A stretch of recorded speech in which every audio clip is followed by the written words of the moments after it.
সবচাইতে গুরুত্বপূর্ণ পয়েন্ট হচ্ছে, জি খেয়াল করে শুনুন, আপনাকে বলছি, তা না হলে আমাদের কুরবানি কিন্তু প্রশ্নবিদ্ধ হয়ে যেতে পারে। অনেকে জিজ্ঞেস করেন যে ফ্রিজে রাখা যাবে কিনা। আমার কাছে নিউজ এসেছে যে অনেক জায়গায় অনেকে হিন্দুদের মন্দিরের সামনে কুরবানির গরু জবাই করে। অনেক কসাইরা তাড়াতাড়ি এই পশুটার দেহ থেকে প্রাণ বের হয়ে যাওয়ার জন্য ছোট ছুরি দিয়ে জবাই করা প্রাণীটার গলার মধ্যে খোঁচা মারতে থাকে। প্রথম যে রিমাইন্ডারটি আপনাদের সাথে আমি শেয়ার করতে চাই সেটি হচ্ছে, সম্মানিত সুধী, আমরা অনেকেই বাজার থেকে পশু আনার সময় বা কুরবানি করার সময় পশুর সাথে অনেক বেশি অমানবিক আচরণ করি। এতে করে কিন্তু আপনার কুরবানিটা, পুরো কুরবানির প্রক্রিয়াটাই প্রশ্নবিদ্ধ হয়ে যেতে পারে। তাই আজকের লাইভের মধ্য দিয়ে যারাই আপনারা যুক্ত হয়েছেন, আমি সবাইকে বলছি আমরা যাতে পশুর সাথে মানবিক আচরণ করি, কুরবানির পশুর সাথে এমন কোনো আচরণ যাতে না করি যাতে ওর কষ্ট না হয়, আমরা যেন এটা খেয়াল রাখি। বিশেষ করে জবাই করার আগে পশুকে ভালোভাবে রশি দিয়ে বেঁধে নেয়া এবং ছুরিটা যেই ছুরি দিয়ে জবাই করা হবে সেটা খুব ধারালো থাকা। আল্লাহ রাসূল সাল্লাল্লাহু আলাইহি ওয়াসাল্লাম কিন্তু এই দিক নির্দেশনা আমাদেরকে দিয়েছেন। সুবহানাল্লাহ, ইসলাম যে কতটা চেক এন্ড ব্যালেন্স, কতটা ভারসাম্যপূর্ণ জীবন বিধান। আল্লাহ রাসূল সাল্লাল্লাহু আলাইহি ওয়াসাল্লাম সহিহ মুসলিমের বর্ণনায় তিনি বলছেন, ইযা যাবাহতুম ফাআহসিনুয যিবহা, তোমরা যখন জবাই করবে সেখানেও তোমরা ইহসান করো। কেননা আল্লাহ তাআলা সব জায়গায় ইহসানকে অবধারিত করেছেন। আমরা জীবনে যাই করবো না কেন সেটা ইহসানের সাথে করতে হবে। তো পশুটাকে কিন্তু আমি জবাই করব, স্লটার করব। আল্লাহ রাসূল সাল্লাল্লাহু আলাইহি ওয়াসাল্লাম বললেন, যখন স্লটার করবে, জবাই করবে, তখনও সেটার প্রতি ইহসান করে তোমরা জবাই করো। ওয়া ইযা যাবাহতুম ফাআহসিনুয যিবহা, সেক্ষেত্রেও তোমরা সফট হার্টেড হও, সেটাকে ইহসানের সাথে জবাই করো। কিভাবে ইহসানের সাথে জবাই করবে?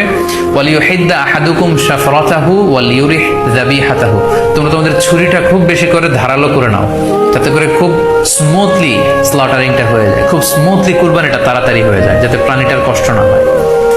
আমরা প্রায়ই আমাদের ব্যাখেয়ালে বা অবহেলাবশত কুরবানির পশু ট্রাক থেকে নামানো, হাট থেকে নিয়ে আসা, এমনভাবে আমরা কুরবানির পশুর সাথে ট্রিট করি, এতে করে কিন্তু অনেক অমানবিক আচরণ আমাদের দ্বারা প্রকাশ পেয়ে যায়। সো আমরা যদিও এটাকে জবাই করবো, আমরা যেন ইহসানের সাথে জবাই করি, এই বিষয়টা যেন আমরা খেয়াল রাখি। এটা হচ্ছে প্রথম রিমাইন্ডার। দ্বিতীয় রিমাইন্ডার হচ্ছে, আমাদের দেশে প্রায় এটা ঘটে, জবাই করার পরে অনেক কসাইরা তাড়াতাড়ি এই পশুটার দেহ থেকে প্রাণ বের হয়ে যাওয়ার জন্য ছোট ছুরি দিয়ে জবাই করা প্রাণীটার গলার মধ্যে খোঁচা মারতে থাকে, গলায় বারবার খোঁচা মারতে থাকে। এটা কিন্তু ঠিক না। স্পাইনাল কর্ডে যদি আপনি জবাই করার পরে বারবার খোঁচা মারেন, তাহলে কিন্তু এই প্রাণীটার অপমৃত্যু হতে পারে, অর্থাৎ এটা স্বাভাবিক কোনো মৃত্যু নয়। স্বাভাবিক মৃত্যু হচ্ছে জবাই করে দেয়া, এবং ইসলাম এটাকে আমাদের জন্য বৈধ করেছেন।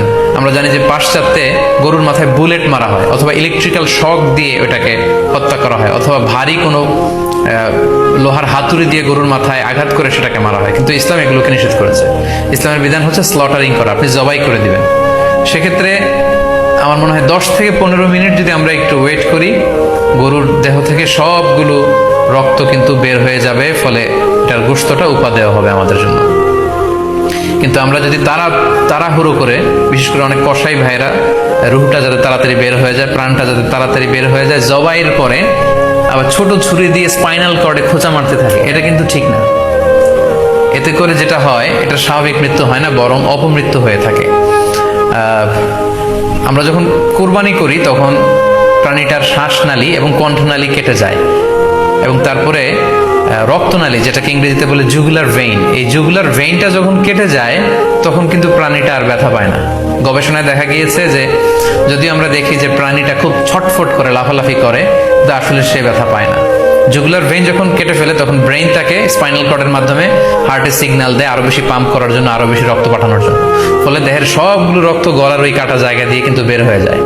তো ওই মুহূর্তে আপনি যখন ছোট ছুরি নিয়ে এটা স্পাইনাল কর্ডে খোঁচাখুচি করতে শুরু করেন, তখন কিন্তু এটার অপমৃত্যু ঘটে, এটা স্ট্রোক হতে পারে, এটা হার্ট অ্যাটাক করে মারা যেতে পারে। তাহলে সেটা কিন্তু স্বাভাবিকভাবে জবাইয়ের মধ্যে দিয়ে মৃত্যুবরণ করলো না, বরং হার্ট অ্যাটাক করে বা স্ট্রোক করে সেটা মারা গেল। তখন কিন্তু আপনার কুরবানিটা প্রশ্নবিদ্ধ হয়ে যেতে পারে। তো এই জন্য আমি সকলের কাছে অনুরোধ করবো, আপনারা তাড়াহুড়ো না করে 10 থেকে 15 মিনিট একটু ওয়েট করেন জবাইয়ের পরে, এটাকে স্বাভাবিকভাবে, ন্যাচুরালি, প্রাকৃতিকভাবে এটা রুহটা বের হতে দিন। তা না হলে আমাদের কুরবানি কিন্তু প্রশ্নবিদ্ধ হয়ে যেতে পারে।